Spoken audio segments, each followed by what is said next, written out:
Um, just, I've known Carolyn Keeger for a long time. I actually recruited her when I was at Iowa State.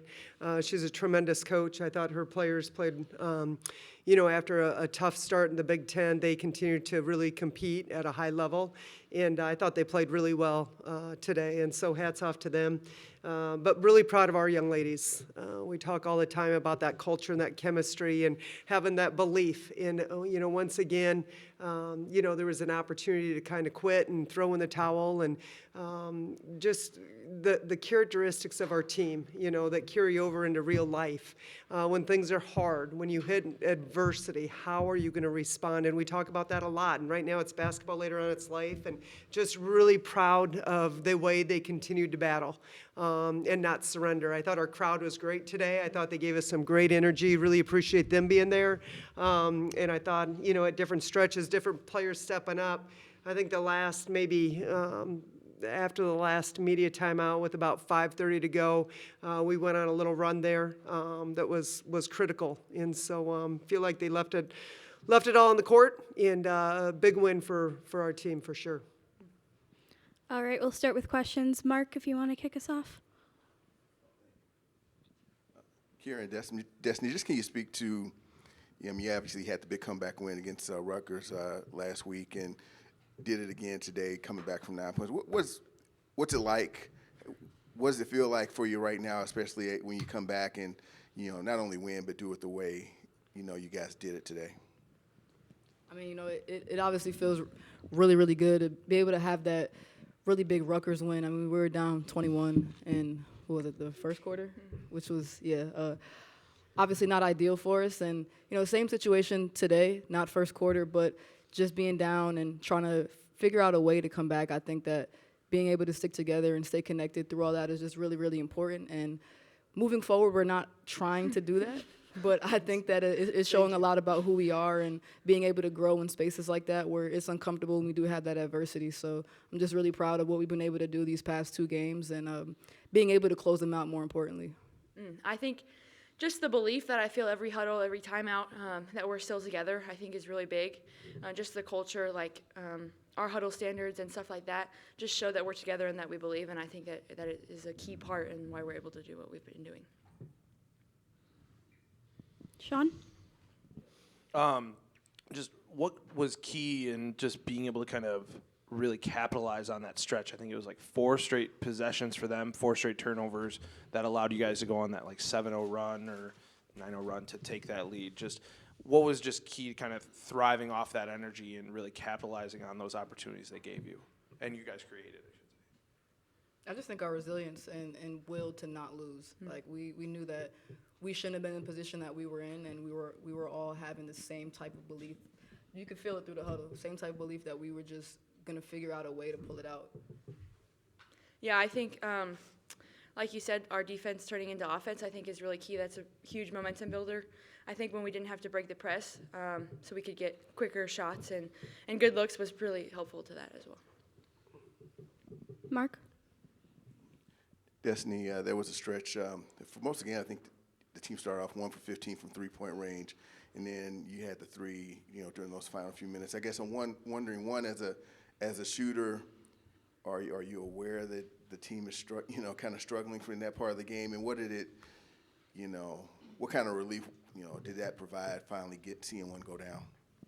It definitely was something I was aware of just all game. I knew that if we do what we were supposed to do in terms of just, knocking down our shots, it's not always going to be that kind of night. But I definitely was aware that we were, I think, 1 for 15 at a certain point in time, or 2 for 15. And when I had that pitch back from Ronnie, I knew I had to knock it down.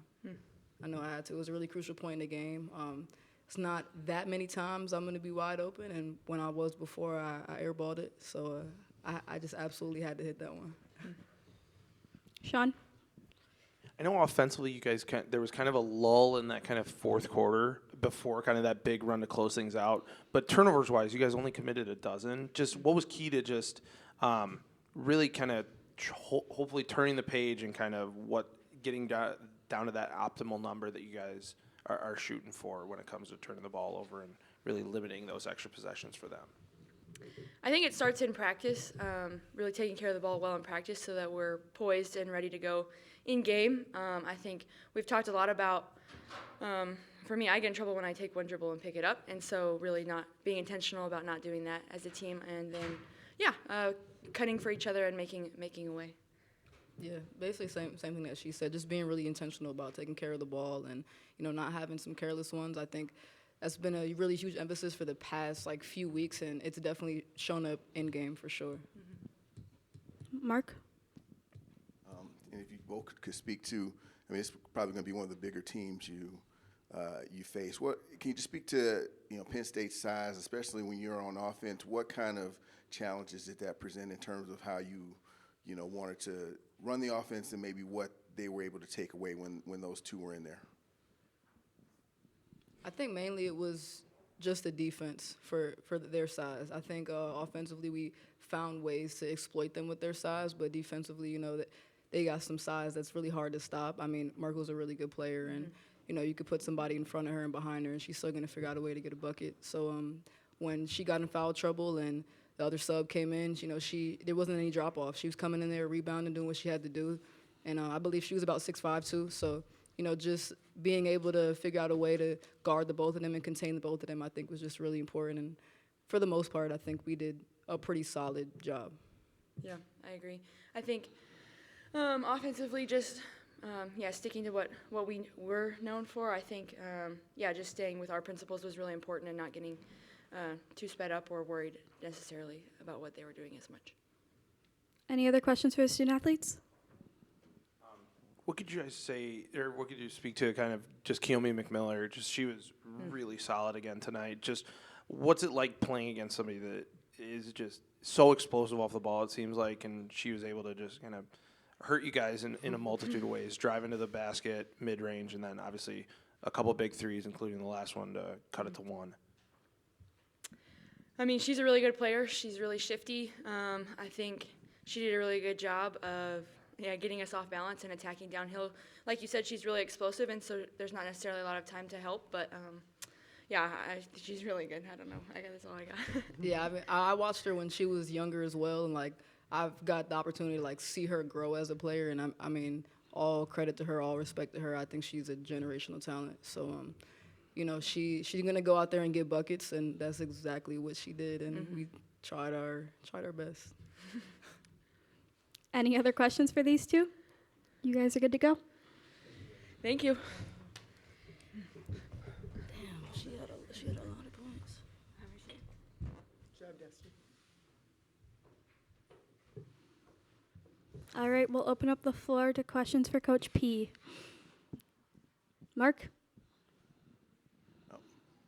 Asked the players about dealing with Penn State's size. I guess I wanted to kind of get your thoughts too in terms of how you thought they handled it, and maybe what some of the areas that really kind of worried you going in about facing Penn State and their bigs. Yeah, I felt like, first of all, I mean, McMiller's a big-time talent, and I should have said something about her in my opening remarks, but just a really special young lady, and so skilled, and so much respect for her. I think Penn State's, the dynamics are interesting because they've got a kid like her that can create so well off the bounce. And she's surrounded by players that have the ability to shoot the three, but then they've got some really good size inside. And so it can be a hard guard. And I felt like, getting Merkel into foul trouble was obviously really important, and you've got to stay aggressive against her. You can't shy away from her size, and I thought we did that. And so that certainly was beneficial for us. I thought defensively, again, I had alluded to the challenges that their offense gives you, but I thought, for us offensively, we had some good looks. We shot uncharacteristically poor from the three-point line today. But the players, we were much better when we were able to play in transition, when we did get stops and we didn't get slowed down by their full court pressure. But like I said, they got a lot of good pieces for sure. Sean? Just kind of get your take on just that big run to take the lead. Just what impressed you about just that the team's ability to really seize on that momentum, just and really thrive off that energy, those multiple turnovers in a row, and just cashing in on those? Yeah, again, we went into that last media timeout. We said it's a 3-possession game. There's still play to win. Felt like, defensively we wanted to, just get a little bit more aggressive. We knew we needed to create some extra possessions. We couldn't just let them run the clock down. But again, just all the credit to those young ladies in the locker room for their belief in each other. For their ability to lean in. Some of the players maybe not the best game that they've had, but they've still stayed the course, and it was that next play mentality. We talk a lot about that in our locker room. What's next play speed? And if you hang on to the last play too long, you're going to miss an opportunity that's in front of you. And so I thought they showed great maturity in the way they handled that. And again, got down, what was it? We were down 9 in the fourth with 7:12 to go. I think real life experiences help. We were in that situation not too long ago at Rutgers, and just the power of believing it and taking it one possession at a time and controlling what you can control. John? Obviously, what you did, against Rutgers, and then again today, easier said than done. Kind of, where does that belief kind of come from, and how much, have you had a team like this that, has had this kind of ability to be resilient?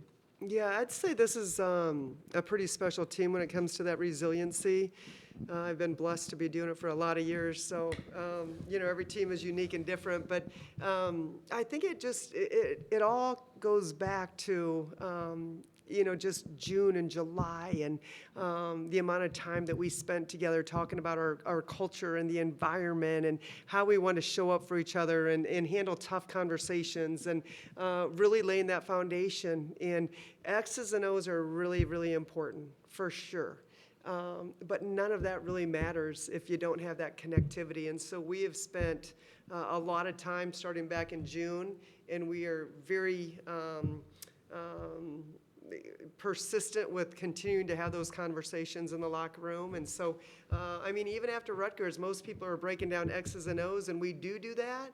We also spend a lot of time on our huddles and what they look like. And so when you're building a house, that foundation is absolutely everything. And so you're going to get what you invest your time in. And so this is an area that we've invested a lot of time.